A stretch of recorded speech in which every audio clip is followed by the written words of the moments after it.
Okay, Tim, I think you can begin the meeting. I believe that member Kay Leslie is going to participate by voice only. Okay, thanks very much for that. Hello, everyone, and welcome. I hope everybody had a great long weekend. I'd like to call the meeting to order. I see that we do have everyone present enough for quorum, and I'll read the land acknowledgement statement. I would like to respectfully acknowledge that we are on the traditional territory of the Anishinaabe under the terms of the Robertson Huron Treaty number 61 of 1850 and the Williams Treaties of 1923. We commit to acknowledge, learn, educate, create opportunity, honor sacred places, and take actions towards real truth and reconciliation in support of our commitment to walk in the path together in respect to peace, harmony, and future generations. The clerk has all the movers and seconders for motions noted. Does anybody have any objections to these? All right. So I'd like to adopt the agenda. Moved by Kay Leslie and seconded by, we're going to put Lorraine Blondin in there. And is recommended that the Accessibility Advisory Committee agenda dated May 24th, 2022 be adopted as printed and circulated. All those in favor? And that carries. Do we have any disclosures of pecuniary interest? Perfect, not seeing any. We're going to move right on to number 4, which is deputations. And 4.1, we have Carrie Schittel, Rotary Club of North Muskoka, read the Century Garden proposal. Hello, Carrie, are you with us? There you are. I am Kara. Oh, Kara, sorry. Yeah, no worries. So I'll just share my screen here. Okay, so I'm Kara. I'm with the Rotary Club of North Muskoka, and I wanted to come together today to propose a sensory garden, and also thank you for coming together on short notice. I really appreciate it. So a little bit of background before I get into it, why and what is a sensory garden. So I'm a speech language pathologist, and I work with a lot of children who have increasing sensory needs and differences. And working alongside occupational therapists, I've learned that one of the reasons for this is they just don't have a lot of sensory input that they should be having at a young age. So that kind of planted a seed in my mind for one way that we could offer this in the community, something new and unique, a sensory garden that would be for all ages, but engaging all of the senses. So with that, what I'm looking for from you today is feedback on accessibility. We've never done anything like this before. I'm an avid gardener, but I've never made a large scale garden. And so looking for feedback on materials and design, essentially. I have a basic design, but if we're open to any and all feedback from the Accessibility Committee. And then also just your support for this project. The town is aware of it. They gave us an idea of the area that we can do this garden, but we still need the final approval of our design. So just looking for your support if you are in favor. Okay, so this is the area that we're looking at. This is Pizza Nova right here, Gangnam, Korea. So beside there is where all of the construction vehicles were parked over the last couple of years. So last year, your TV and Rotary planted some tulips and some trees here, trying to bring back to life this area. And this area in red was the spot that was designated as where we would be able to put a garden. So this is by no means to scale. These are just my sketches on this. So I wanted to have a wheelchair accessible path that comes from the sidewalk here. There's not going to be, because we have to work within this small red zone, there's not enough room to do a full loop. So I'm looking for some feedback on turnaround as well. So this path will come through, and then I have 5 sensory garden boxes or mounds. We'll talk about that, but open to feedback on that. And then there'll be 2 benches. And then at the end of the path, there will be plans for a small barefoot sensory path where people can take their shoes off and feel some different senses on their feet. So these are just my preliminary plans for what could be in the gardens. It's open to change, and some things I've been thinking I need to change since even handing this in, just based on how much it's going to spread. So the scent garden, looking for things that would have powerful scents, and preferably you can smell at least something year round. So chocolate, peppermint, lavender, lemon balm were some of the ideas for the scent garden. Site garden, so looking for things that look unusual. So some astilbe, allium, and hens and chicks, anything that has a different appearance to look at. And I just wrote 3 in essentially to start, starting fairly small, but with some room to grow. Then texture garden, so things that feel very soft or different, silver mound, lamb's ear, lady's mantle also has a very soft leaf, and it's also very interesting site-wise because it collects raindrops. So that one's an unusual one. Oops, this was a lot smaller, but so taste garden, chives. I've nixed the idea of raspberries because I think they're going to be too difficult in terms of what if someone cuts themselves. So now thinking rhubarb instead, and rosemary. And then the final box I wanted to dedicate, not to sensory necessarily, but to native plant and pollinator garden, and just really promoting our native plants and the importance of supporting the pollinators, not just bees, but everything. So I wrote down some of the ones that would be on different bloom cycles. So there should always be something in bloom. So again, these are just some ideas, but it'll be kind of based on availability. And this would be a little bit bigger because there's more options for this one. And then this was an idea for the barefoot sensory path. So green balloon occupational therapy. Stephanie Nasturzio is an occupational therapist and a friend of mine who would be putting up a sign that indicates what a barefoot sensory path is and why it's helpful essentially for engaging your senses. But she was indicating it should be, each kind of section should be 2 by 2, 2 feet by 2 feet, to make sure you have enough space for that. So obviously this part wouldn't be wheelchair accessible, but for those who can, would be able to walk on that. Oops. And then some signage. So we would need signs for all of the gardens. I don't think necessarily, because it's open to change, not necessarily signs, big signs indicating what the plants are. We can put those in kind of small afterwards. But then as I talked about before, the native plant garden, I was hoping that the Horticultural Society could do a write-up on why pollinators are important for the environment. And then the barefoot sensory path with the description of the benefits. And then, yeah, that I already have that up here. So I think that's it. Yes. So that's the gist of my proposal. I can show you any slides you want to refer back to if you would like, but that's pretty much it. Okay, thanks very much. Good presentation. Do we have any questions from committee?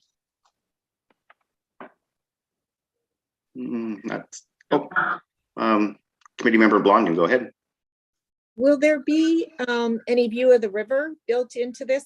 I seem to remember there's trees all along that bank, which always block the view. I just think that that's a sight sensory too, to be able to hear and see the water. Yeah, so when we initially met with the town, we asked if they would be able to clip it down. They did a little bit last year. They're trying to clean it up more, but they did indicate that the town will be able to cut it down a little bit more. So you will be able to see the river from the benches. Great. Okay. Councillor Dion, Schumacher, go ahead. Thank you, through you, Chair Armour. So yeah, I think, yeah, your turn at the end, I'm trying to think, it's like, oh, don't quote me, about 60 inches or so you're gonna need for like a T-shaped turn for a wheelchair. There's stuff within your, the AODA guidelines for access to public spaces.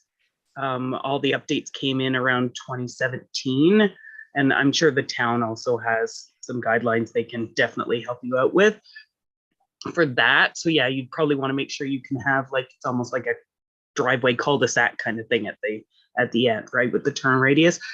I think it's a great idea. Of course, my background and working with individuals with developmental disabilities, I think this is a great asset to the town. A number of years ago, I was in the city of Savannah, Georgia, and in their big Forsyth Park, they have a fragrant garden that's set aside specifically for people with visual impairments, but it was kind of neat to sort of walk through and have the fragrance of a lot of the scents and the different smells. And they did also have, I think, like little wind chimes or things for the ability to be able to hear as well, that kind of thing going on, right? Yeah. Yeah. Yeah. So some wind chimes, that kind of thing helps for auditory. And I've also seen sort of streamer type things or different things that can hang from trees as a tactile option for individuals with sensory as well. There's ways to look into that. I can probably even, yeah, connect you with some people in my field of work as well to kind of get some ideas, but I definitely think this is a great idea for the town. Thank you, Councillor Schumacher. Committee Member Leslie. Thank you. I'm sorry, I don't know if I have the video, sorry. It's Kay here, and I just, I think what a lovely idea. Can you hear me? Yes, we can, Kate. Okay. I know that in Toronto, the CNIB has a fragrant garden also, which is really lovely. And again, there are spaces, you know, that people can sit and so on. I was just wondering, in terms of being able to touch the flowers, those of us without vision, you know, that's kind of also a nice ability. And so I understand that the gardens will be raised somewhat, and then I wasn't too sure about the Barefoot section. Is that something that would be would be grass? I'm sorry, I missed that. Oh, yeah, I can show you that again. So there would be, if you can, yeah, explain. Yeah, unfortunately, Carrie, because for visual impairment. Yeah. Visual impairment. Oh, okay. Yeah. So it would be various textures. So there would be some wood planking to walk on, some pebbles that are not going to cut your feet, maybe some moss, and then some logs that are cut in a different way. So lots of different textures that you can stand on, but will be safe. Very nice. Oh, that's great. Yeah, and I know that when I planted my own garden, I went to Sandhill and asked them, you know, for things that would be very fragrant and so on, and they were very helpful. And I know CNIB would be happy to share anything, but it sounds like you've got some lovely choices there in order to attract, you know, all senses. So that's great. Thank you. Yeah, I would be interested in connecting with them if there's any texture plants that they would recommend. So that's a good idea. Sure. Yes, and I can certainly, well, in fact, I know their number by heart. Would you like me to give it to you? Sure, yeah. It's 1416-486-2500. Okay, thank you. Yeah, I think they'd be happy to share that. So thank you. Thank you for that, Kay. That's excellent. Does anybody else have any questions? I do have a couple. First off, is construction. There's going to be a cost to this. How do we see the financial aspect of this, paying the path and the flowers, etc.? That'll be covered by the Rotary Club of North Muskoka. And then once installed, is it something that the town would have to take on and look after and maintain? It's something that I will be maintaining, at least looking after the gardens. I'm hoping to live for a long time and stay in this town. So that would be my responsibility, but also the club. Yes. Okay. Any Well, weekend. so I would assume your conversations have probably been with the park staff, right? About putting this in. Have they give you approval or just conversation about? Just I think it's a good idea. conversation. Just conversation so The far. location. Yeah. All right. So I think that the accessibility committee here would definitely support this. But I think it needs probably a little bit more investigation, probably from the town's perspective. So I could see it's really hard. I think the best motion we could probably put forward is put it back to the town, back to the parks, and let the parks meet with you and come back with some type of report of costs and et cetera to put this in place. So I don't know if we got anything done up, a motion done up like that. Someone would like to put that on the floor. And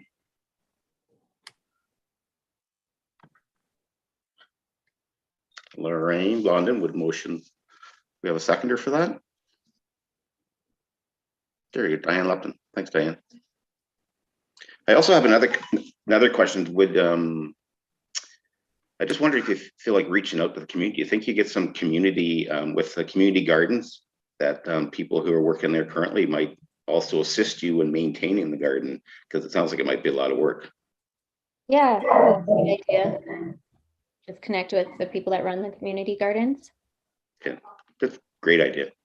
We also might have some people with community living who would like to volunteer to assist with that as well. We do do a garden out at the fairgrounds and provide produce to the hospital. So we do have a number of people who have an interest in gardening. Wonderful. And I'm sure there's probably some would probably donate plants for you too, to get you Yeah, going. I think we are going to be able to get most of the plants donated from a friend of mine who has a lot of these. So yeah, I think we probably will. The plants itself will be a fairly minimal cost. I get another specific question, if you have an answer to this, is what type of pathway you think we should be putting in that would be somewhat budget friendly? I think that's probably best going through the Parks Department, and not being really that familiar. Maybe Councillor Schumacher would have some suggestions on the types of path. I know with pebbles and things not being level and that, it could be difficult for some people to move their wheelchairs or walkers or stuff like that across it. And yeah, you definitely want a harder surface. Carrie, yeah. So you're talking the wheelchair path, right? That you're looking to create. Yeah, you want a harder surface. Gravel makes it slippery. And Diane can attest, when you're pushing a wheelchair too, it makes things very slippery. Yeah, it's hard to say whether interlocking and different stuff. And we've had this conversation. I mean, Kay's been pretty good to let us know too. Like, some people like to get into different colors, but that's also hard for some visually impaired people or even I find individuals with developmental disabilities, the depth perception, when you get into too many different colors, it also makes things difficult to navigate. So it's worth talking to town, and I'm sure we can do a bit of research to help you out there, but you definitely want a harder surface for the wheelchair aspect of it. perfect. Crystal, did you have something written up for us? I do, and I'm sorry, as I was typing, I missed the mover and seconder. Mover was Lorraine and seconder is Diane.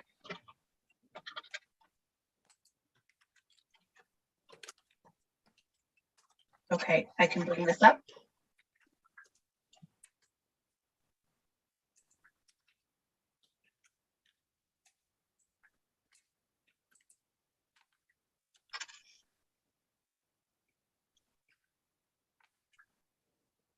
Okay. So a move by Lorraine, seconded by Diane. It's recommended that the Accessibility Advisory Committee support in principle a sensory garden proposal. And further that a full proposal be provided to the town for presentation and council's consideration. How's that sound, everyone? Okay, all those in favor? And that motion carries. Thank you very much. We look forward to see how this turns out. I know we're might be strapped for time this year due to the weather's getting lovely and probably missing some of the growing seasons, but I'm sure we can get this moving forward and get some construction, get a shovel in the ground. Yeah, awesome. Thank you very much. That's really all we have for today. We move on to number 5, which is new business. Does somebody have any new business they'd like to bring forward while we're here? Councillor Schumacher. I think I'd know by now. I'm still on mute. You think I'd know by now. I just wanted to bring forward, I am attending the District Accessibility Committee next week, June 1st, and they did send out some things to look forward to in the upcoming Accessibility Week. So, and I did send the email to Crystal, so maybe she can send it out to the rest of the committee with some of those details. But just to give you the heads up, that May 26th and 27th is the first annual Canadian Congress on Disability Inclusion by Employment and Social Development Canada. So there is an opportunity that people can maybe get together virtually and attend. It's sort of a 2-day conference that they're looking at. Government of Canada is doing the National Accessibility Week 2022 Moving Forward Together. The date and time for that is June 1st from 1 to 3. And the registration deadline is the morning, Wednesday morning at 10 a.m. by that time. And Crystal will send that out to everyone. It sort of gives you an idea of the panelists that are involved, if it's something that you would like to attend as well. Rick Hansen Foundation is doing a Leading Change Young Disability Champions in conversation with Rick Hansen on May 31st. And the Power of Inclusive Workplaces panel is on June 2nd. 2022. There's links in the details. And then one of the big things is that on June 1st, they're calling it Red Shirt Day for Easter seals. And they would like everybody to wear a red shirt on June 1st to show inclusion for people with disabilities and employment and whatnot for that, and do a selfie with hashtag Red Shirt Day on Wednesday, June 1st. So all of those things are coming up, and I know we're doing our flag raising. If Dan wants to speak to that.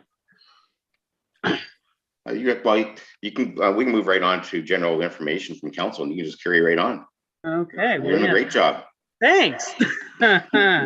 Yes, we are doing our flag raising on Friday at 10:45 a.m. Is it a.m. Yeah. Yeah, 10:45 a.m.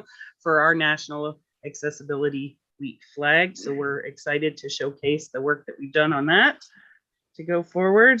And then, yeah, I'm just trying to think back to what we talked about last month. Yeah, it's gone by. The exciting part is actually we're meeting in person tonight. Yes, tonight. Our council meeting. So this is exciting. This is going to be like something new again. Well, I'll be looking for the mute button, I'm sure. Yes, yes. But yeah, so that's about it. That's about all I have anyhow. That we're going to meet in person. I'm looking forward to seeing everybody. Lorraine, did you have your hand up? Yes, just a quick question about council. Mm-hmm. Would you, so it's been on Zoom, which has been an amazing way for more people to watch. Is it still going to be on Zoom for people, or just on the cable TV, which most people don't have anymore? It will still be live streamed. Yeah, live streamed for sure. Perfect. So people can Zoom in or live stream it and watch it. So. Mm-hmm. So does anybody else have anything for the committee that we could chat about? Not seeing any. So I have a motion for adjournment. It's moved by Lorraine Blondin, seconded by Kay Leslie. It's recommended that we do now adjourn at 13:56. All those in favor?